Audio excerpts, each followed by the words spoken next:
ومن آياته أن خلق لكم من أنفسكم أزواجا لتسكنوا إليها وجعل بينكم مودة ورحمة إن في ذلك لآيات لقوم يتفكرون.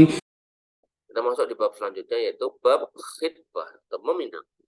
Rasulullah SAW bersabda, idza khataba ahadukum imra'atan, apabila seseorang di antara kamu melamar seorang wanita, faqad ayyara minha ba'da ma yad'uhu ila nikahiha.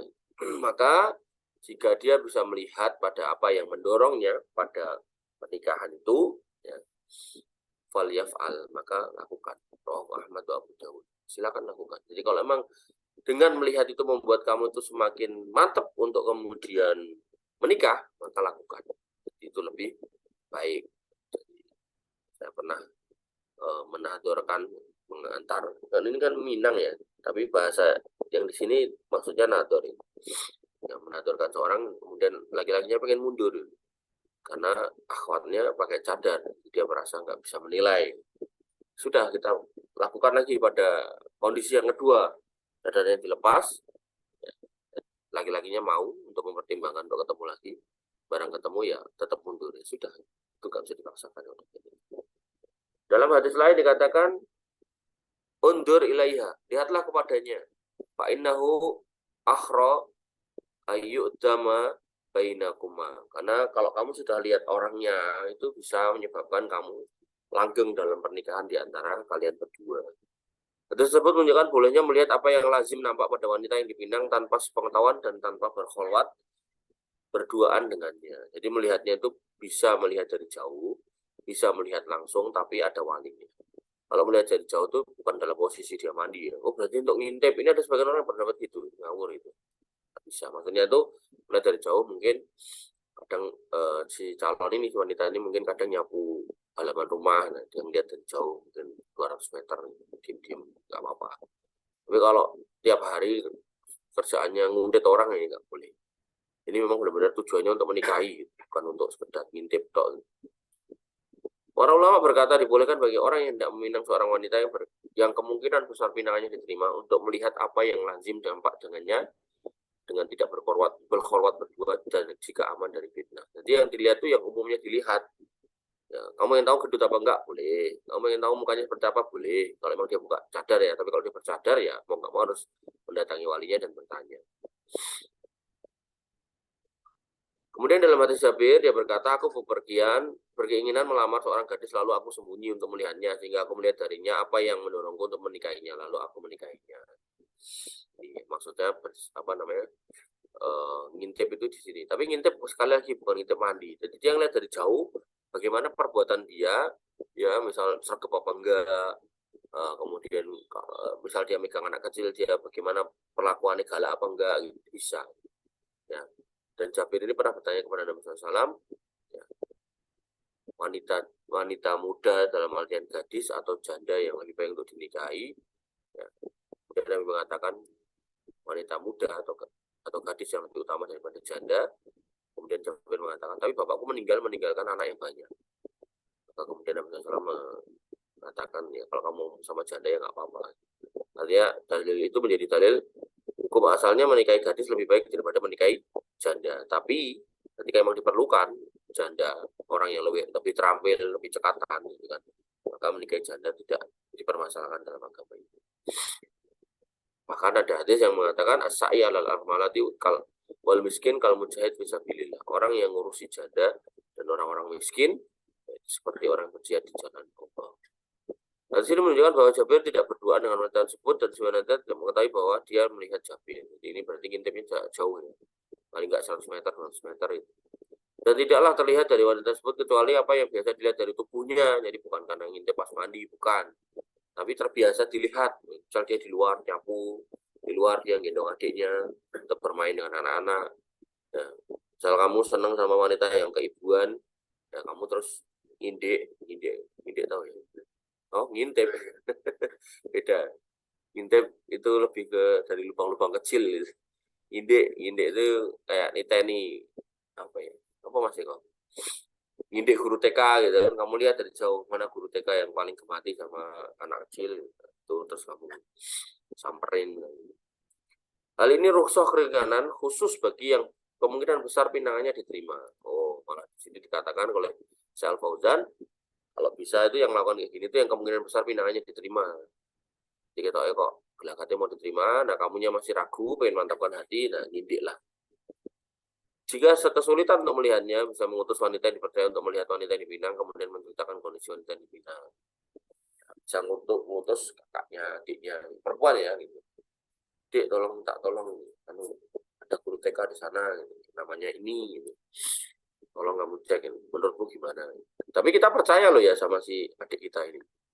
Sudah diutus itu adiknya, tapi bukan wanita, adiknya laki-laki. Gitu. Pas dilihat, ternyata sebenarnya calonnya bagus, balik pas calonnya jelek banget. Jelek itu bukan karena fisiknya mungkin cantik tapi akhlaknya jelek gitu. Dan kitanya mundur dia maju. Ini ada juga terjadi seperti itu. Ya, maka teman saya itu bikin rumus gitu kan. Comblang yang terbaik itu comblang yang sudah menikah.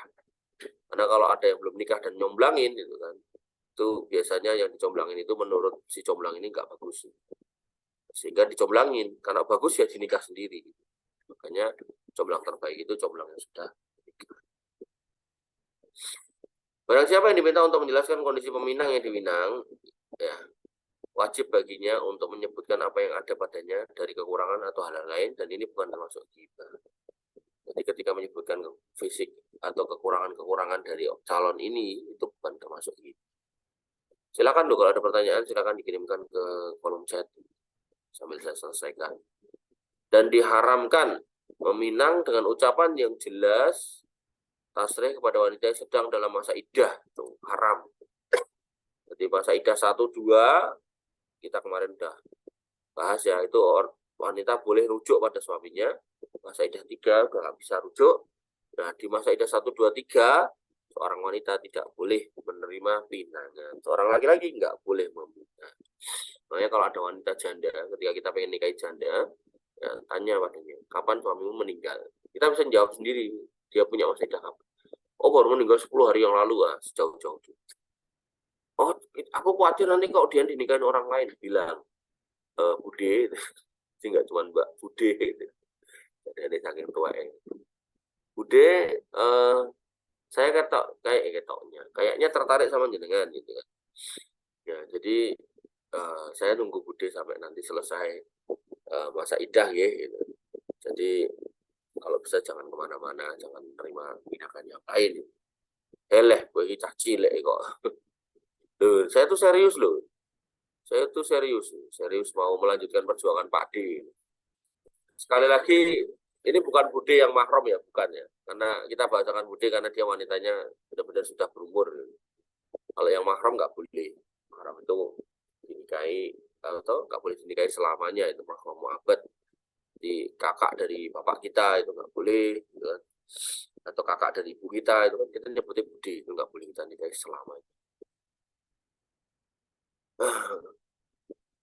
Seperti ungkapan saya ingin menikahi Anda, berdasarkan firman Allah Subhanahu wa taala. Jadi ini ungkapan nominal ya. Tapi kalau yang tak contohkan tadi, keinginan untuk menikahi, beda ya. Jadi kita bilang aja kalau emang kita tertarik dengan jenengan dan kita pengen menikahi, gitu. Tapi nantilah. Kita cuma pesen jangan terima orang lain. Itu aja intinya. Apa ya? Cara rumah itu ngapling dulu gitu, biar nggak kemudian dibeli orang.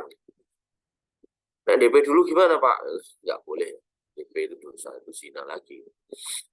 Dengan firman Allah Subhanahu wa taala, la wala junaha alaikum fi ma'arratum bihi min hidbatin nisa. Yaitu dan tidak ada dosa bagi kamu meminang wanita-wanita dengan sindiran. Minang dengan sindiran. Dan dibolehkan sindiran dalam minang wanita sedang dalam masa iddah. Nah, tadi tak contohkan tadi. Dan dengan ungkapan, sungguh aku sangat tertarik dengan wanita seperti Anda, atau dirimu selalu ada dalam jiwaku. Dan ini juga nggak boleh diucapkan tiap saat ya. Karena setan tuh pintar ya tuh. Jika diucapkan tiap saat sama janda yang baru ditinggal mati, terus dia, wes pas tak usah suen-suen. Jangan kan menikahi saya toh, untuk nikahnya nanti nunggu selesai masa iddah, tapi sekarang bisa di DP dulu. Nah, jadi di sini walaupun dicontohkan seperti ini bukan berarti terus bisa dilakukan setiap saat ya, anak setiap saat itu nggak bisa. Jadi cukup sampaikan sekali 2 kali betul bisa selesai, udah jauh-jauh, gitu. Jauh-jauh, kita jangan deketin karena yang namanya setan itu terus kompori. Gitu. Ya. Ayat tersebut menunjukkan haramnya tasrih seperti ungkapan saya ingin menikahi Anda karena tasrih tidak ada kemungkinan lain kecuali menikah, maka tidak boleh memberikan harapan penuh sebelum habis masa iddahnya. Jadi kalau orang itu sedang masa iddah, ya nggak usah diganggu-ganggu lah. Nah, biarin aja dulu. Nah, nanti nek kedisian orang gimana? Ya bilang sama walinya, kita punya niat untuk menikahinya. Ya, nanti sudah selesai masa iddahnya. Diharamkan meminang wanita pinangan saudara orang muslim yang lain. Jadi kalau udah dipinang orang lain nggak boleh. Gue minang kayak toh, Mas Yos, tak coba nih, biar tahu siapa yang tergantung antara kita. Kita kemaki-kemaki. Barang siapa yang meminang seseorang wanita dan diterima pinangannya, maka diharapkan bagi orang lain untuk meminang wanita tersebut. Wong yang belum diterima aja kita nggak boleh mengganggunya, apalagi wis diterima. Wih, pinanganku diterima enggak? Siapa? Mbak Engel lho. Wih, moto. Mosok dia milih gue. Cek tak cobone aku. Nggak boleh. Coba untuk minang gitu.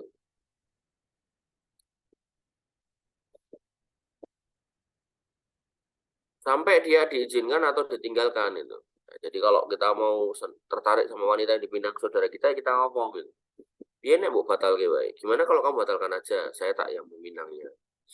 Maksudmu gimana itu? Ya, sebenarnya tuh sebelum kamu kenal dia, saya sudah kenal duluan itu teman TK saya. Nah, saya ada ketertarikan ya toh. Cuman kedesian kamu.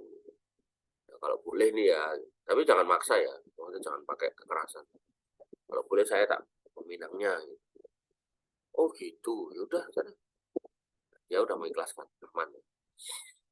Berdasarkan sabda Rasulullah SAW, janganlah seorang laki-laki minang wanita yang telah dipinang saudaranya hingga dia menikah atau telah meninggalkannya. Dalam riwayat Muslim, dikatakan tidak halal seorang Muslim meminang wanita yang telah dipinang saudaranya sehingga dia meninggalkannya. Dalam hadis Ibnu Umar dikatakan janganlah seorang wanita yang telah dipinang saudaranya. Janganlah kalian meminang wanita yang telah dipinang saudaranya. Dalam hadis riwayat Bukhari, janganlah seorang laki-laki meminang di atas pinangan laki-laki lain hingga peminang sebelumnya meninggalkannya atau seizinnya. Hadis-hadis tersebut menunjukkan atas haramnya pinangan seorang muslim di atas pinangan saudaranya. Hal itu menyakiti peminang pertama dan menyebabkan permusuhan di antara manusia dan melanggar hak mereka. Jika peminang pertama sudah ditolak atau peminang kedua diizinkan atau sudah meninggalkan wanita tersebut, maka boleh bagi peminang kedua untuk meminang wanita tersebut. Sehingga dengan sabda Nabi SAW, hingga dia izinkan atau dia tinggalkan, dan ini termasuk kehormatan seorang muslim dan haram untuk merusak kehormatan. Jadi kita nggak boleh merebut ya pinangan orang lain. Sebagian orang nggak peduli dengan hal ini. Dia maju untuk meminang seorang wanita padahal dia mengetahui sudah ada yang mendahului meminangnya dan telah diterima wanita tersebut. Kemudian dia melanggar hak saudaranya dan merusak pinangan saudaranya yang telah diterimanya. Hal ini adalah perbuatan yang sangat diharamkan dan pantas bagi orang yang maju untuk menghitbah wanita yang telah didahului oleh saudaranya untuk tidak diterima dan dihukum, juga mendapatkan dosa yang sangat besar. Jadi sebagai wanita itu harus punya prinsip. Kalau kamu udah menerima pinangan orang lain, jangan buka pintu buat orang lain lagi. Nah, tapi aku sebenarnya cinta sama yang kedua ini. Ya coba ngomong sama yang minang yang pertama, Mas, saya kayaknya nggak bisa melanjutkan. Kalau dia oke lah, gitu ya. Silakan buka kesempatan yang lain. Jangan kemudian asal membuka kesempatan. Maka wajib bagi seorang muslim untuk memperhatikan masalah ini dan menjaga hak saudaranya sama muslim. Sesungguhnya sangat besar hak seorang muslim atas saudara muslim yang lain, maka janganlah meminang wanita yang sudah dipinang saudaranya dan jangan memberi harapan atau membeli barang yang dapat menawan saudaranya dan jangan menyakiti saudaranya dengan segala bentuk hal yang menyakitkan. Jadi nggak usah kayak-kayaan mentang-mentang yang pinang wanita ini adalah orang nggak punya gitu kan, bisanya cuma ngasih bunga, terus kamu datang gitu kan dengan bawa kunci mobil, kunci motor gitu kan, supaya dia meninggalkan yang minang sebelumnya. Ini nggak boleh. Allah Ta'ala. Baik, ini yang bisa kita sampaikan atau kita diskusikan. Kurang lebihnya saya mohon maaf. Saya cukupkan, saya rasa sampai di sini. Alhamdulillah, subhanakallahumma bihamdika, asyhadu an la ilaha illa anta, astaghfiruka wa atubu ilaik. Assalamualaikum warahmatullahi wabarakatuh.